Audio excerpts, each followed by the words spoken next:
corre de todo dia, muitas vezes a gente não tem tempo de prestar atenção nas coisas. Você já reparou, por exemplo, como uma coisa aparentemente simples, como o movimento de rotação, faz parte do nosso dia a dia?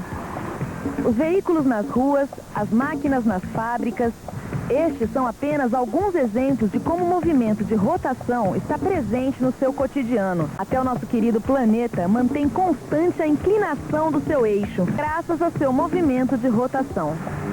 Por isso é muito importante conhecer as propriedades do movimento de rotação, tanto do ponto de vista da tecnologia, quanto do ponto de vista do cotidiano. E é exatamente este o assunto desta teleaula.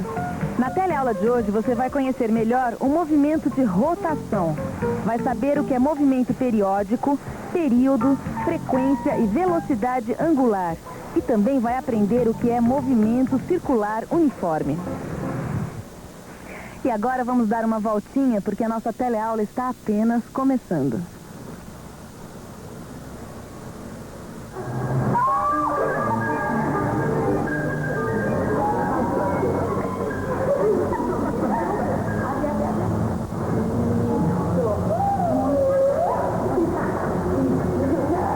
E aí, gostou da experiência? Adorei, fiquei tontinha, mas foi super divertido. Só não entendi muito bem o que isso tem a ver com física. Tem tudo a ver. Você acabou de fazer uma demonstração experimental do princípio da conservação do momento angular. Eu fiz isso? É? Nossa, isso é importante. Como é que é? Princípio da conservação do momento angular. Parece uma coisa difícil de entender, né? Mas, na verdade, é apenas uma forma complicada de explicar uma coisa razoavelmente simples. Por exemplo, o que você sentiu quando você estava girando? Aí eu senti uma coisa engraçada. Eu estava com aqueles pesos nas mãos. Quando eu encolhia os pesos assim, dava a impressão que a cadeira girava muito mais depressa. Mas não era uma impressão, você girava mesmo, por causa desse princípio que eu acabei de falar. E sabe por quê? Imagine um corpo girando no espaço sem nenhuma ação externa atuando sobre ele. Quanto mais concentrada a massa desse corpo estiver do seu eixo de rotação, mais rapidamente ele vai girar. E quanto mais a distribuição da massa se afastar do eixo de rotação, mais lentamente esse corpo vai girar. Peraí, deixa eu ver se eu entendi. Quer dizer que o que eu senti era real mesmo. Claro, quando meus braços estavam esticados, eu girava mais devagar. E quando eu encolhia, eu girava mais depressa. Exatamente isso. Você nunca viu aquelas patinadoras que dançam numa pista de gelo? Ai, eu acho lindo. Então, é o mesmo princípio que está por trás. Uma patinadora pode não entender nada de física, mas ela sabe muito bem que encolhendo e estendendo os braços, ela pode regular a frequência de rotação do seu corpo em torno de si mesma. E a sua inclinação em relação à pista influi para que ela possa descrever círculos com maior ou menor velocidade. Puxa, hoje eu estou aprendendo muita coisa nova. Fala mais sobre rotação. Bom, a gente pode dizer também que a rotação é um movimento periódico. Se existe um movimento periódico na nossa vida, é ficar com essa cena de estar consertando o pneu furado. Não, justamente na hora que a gente estava no auge da nossa discussão sobre movimento periódico, né? Agora, eu vou ser honesto com você. Na verdade, eu ainda não entendi a diferença entre movimento de rotação e movimento periódico. Vai ser real benefício. Vai, não entendi, Gil. Eu expliquei mais que 1000 vezes. Tá bom, mas continuei sem entender. Movimento de rotação é o movimento periódico. Imagina esse pneu girando, certo? Tá. Durante esse movimento, cada ponto do pneu descreve circunferências continuamente. Tá certo? Tá certo. Então, ó, eu vou dar um exemplo melhor pra você aqui. Olha só. Eu vou colocar aqui uma marca no pneu, como se fosse uma referência. Tá. E outra referência aqui no chão, tá certo? Tá. Ó. Então, olha, o pneu vai passar várias vezes pelo mesmo ponto, tá certo? Bom, se um ponto passa várias vezes pela mesma posição, há um intervalo de tempo mínimo para que ele passe 2 vezes pela mesma posição. Intervalo que ele gasta para haver uma volta, ciclo é chamado de período de movimento. Agora eu vi... Não, problema algum, Rosinha. Aí, unidade de tempo seguinte, se a linha de um motor de uma frequência em ciclos, minutos, de nova uma internacional de idade, essa linha vai dever 160 segundos, certo? Então, calcular, é só para cálculo de 600 ciclos dividido por 60 segundos, 10 ciclos por segundo. E essa unidade, ciclo por segundo, é chamada de Hertz. O símbolo é H maiúsculo e minúsculo. Isso quer dizer, a frequência daquele dia, SI, seria isso, não é? Faço também que 1 Hertz é a 60 por minuto. Tem uma outra que eu não entendo bem nessa rotação. É a velocidade angular, caso. Quer dizer, um disco girando.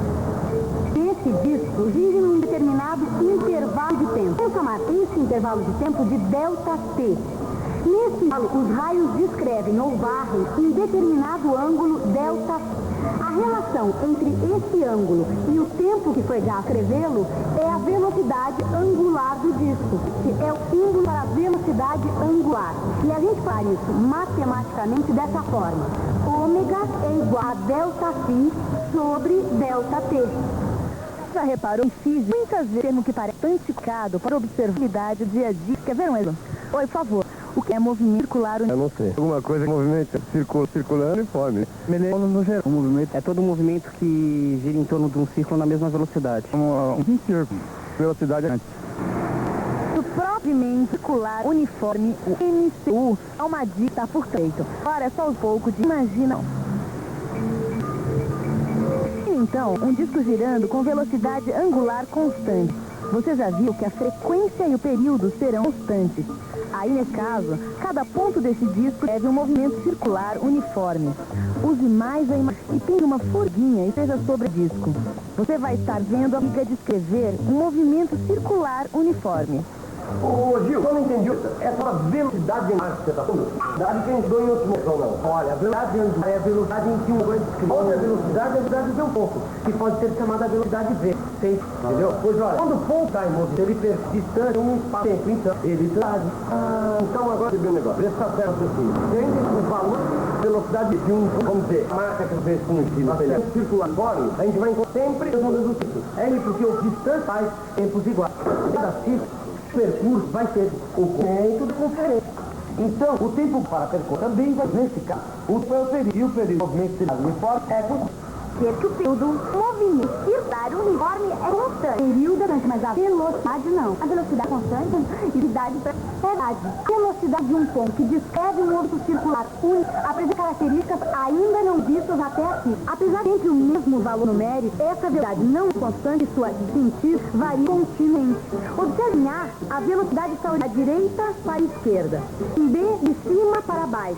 Em esquerda para a direita. Em D, de baixo para cima.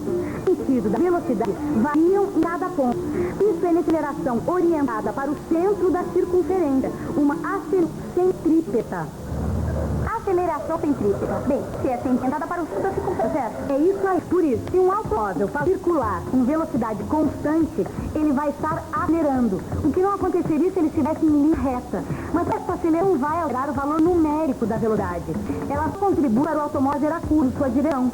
Isso lembra a lei de Newton, que tem relação direta com o movimento uniforme. Lei de Newton, mas qual delas?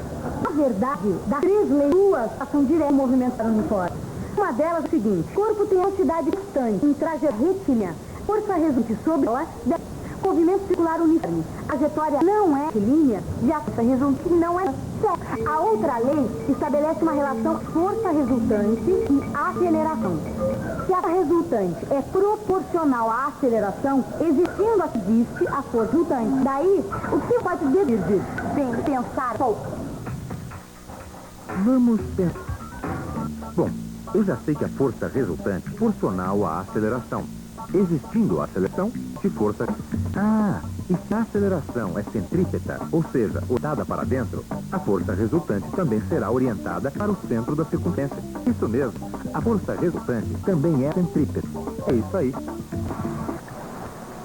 Importante saber que a força centrípeta é resultante de todas as forças que agem no corpo. Pode ser o próprio peso do corpo, ou a força de entre o corpo e o plano, e muitas outras coisas. Para uma ideia, como a física está presente no nosso dia a dia, Saiba que as curvas de uma estrada destruída, ou seja, as curvas de uma estrada sem a inclinação adequada, são as responsáveis por muitos acidentes. Por isso, as pistas, o autódromo, as boas estradas e as boas avenidas, curvas inclinadas. Isso é feito para que os motoristas não dependam apenas do atrito para fazer a curva. Assim, a reação da pista sobre o veículo é inclinada, o que ajuda a aumentar o valor da força resultante que exerce o papel de força centrípeta. Se não fosse assim, o motorista só poderia com força de atrito na hora que fosse fazer curvas. Nesses outros casos, o conhecimento do movimento de rotação é fundamental. Sabia, por exemplo, que a maioria das máquinas domésticas industriais tem o funcionamento no movimento de rotação, mas isso fica para um outro dia, porque agora mais uma voltinha e voltar para o começo da aula para fazer a revisão. E atenção, se liga aí que é hora da revisão. Na teleaula de hoje, você conheceu os vários aspectos do movimento de rotação. Viu que o movimento de rotação é um movimento periódico e conheceu os conceitos de período e frequência. Aprendeu sobre o movimento circular uniforme e sua lei angular.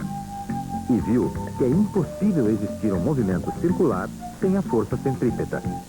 Hoje você viu que o movimento de rotação tem grandes implicações no seu dia a dia. Agora, chegou a hora de você pegar para valer no seu livro de física. Lá, você poderá aprofundar tudo que a gente viu, tá bom? Então, até a próxima e tchau.